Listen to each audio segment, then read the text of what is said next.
Mislim, če gledaš mlade, veš, prije polni idej, bo šel na medicino, bo ljudem pomagal, pa vržil ta sistem, ki ga zmozga do konca, ne, nima nobenega, bo rekel, vsi so frej, vsi grejo domov, ti greš delat, petek in svetek in razen tega, da te ljudje imajo v zobeh, ne, ljudje te imajo po zobeh, ki so samo odraz politike. Sorry, če politik pluva po vsem, kako se bo obnašali ljudje, ki so v isti državi? Če premijer reče, da smo vsi leni, kaj bo pa rekel ljudje, ki pridejo na SNMP?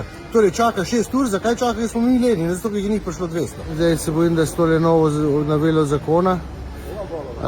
Se pravi, nisem politik, ampak če si iz praktičnega razloga gledam tako, če vzameš